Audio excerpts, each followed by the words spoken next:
ہمارا تو یقین کمزور ہے، لیکن وعدے تو اللہ تعالیٰ کے سچے ہیں۔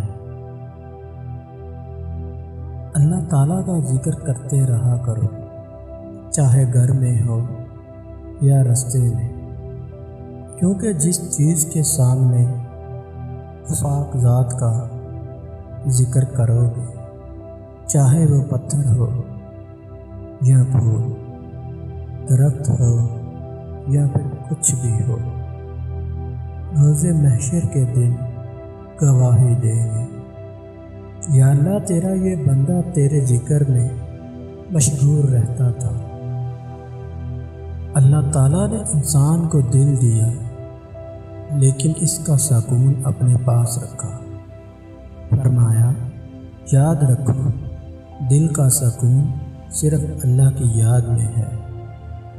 اللہ سے رجوع کرنے میں دیر نہ کرو، بے شک عرش الہی پر تحریر لکھ دی ہے، میری رحمت میرے غضب پر حاوی ہے۔ کسی کا دل اتنا مت دکھاؤ کہ وہ اللہ کے سامنے تمہارا نام لے کر رو پڑے۔ ٹوٹے ہوئے دل کی آہ عرش تک جاتی ہے۔ اللہ کی 4 رحمتیں جو انسان سے برداشت نہیں ہوتی: بیٹی، بارش، مہمان اور بیماری۔ اللہ کے 4 عذاب جو انسان خوشی سے قبول کر لیتا ہے: جہیز، سود، غیبت اور جھوٹ۔ بسا اوقات آپ سو رہے ہوتے ہیں اور آپ کے لیے دسیوں لوگوں کی دعائیں آسمان کے دروازے کھٹکھٹاتی ہیں۔ کسی فقیر کی جس کی آپ نے مدد کی تھی، یا پھر کسی بھوکے کو کھانا کھلایا تھا، یا پھر کسی غم زدہ کی جسے آپ نے خوشی دی تھی، یا پھر کسی مصیبت زدہ کی جس کی مصیبت میں آپ کام آئے تھے۔ کسی بھی نیکی کو چھوٹا مت سمجھو۔ اللہ کبھی بھی دوسرا دروازہ کھولے بغیر پہلا دروازہ بند نہیں کرتا۔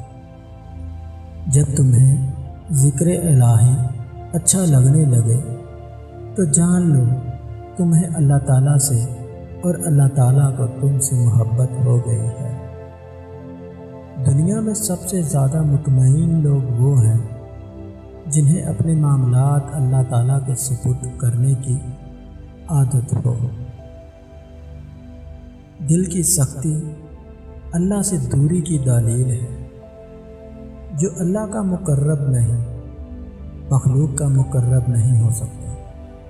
آنسوؤں کا جاری نہ ہونا دل کی سختی کی وجہ سے ہے، اور دل کی سختی گناہوں کی کثرت کی وجہ سے ہے۔ سچائی اور نیکی کا رستہ دشوار ضرور ہے، لیکن منزل بہت خوبصورت ہے۔ برائی کا رستہ بہت آسان سہی، لیکن منزل تباہی ہی ہے۔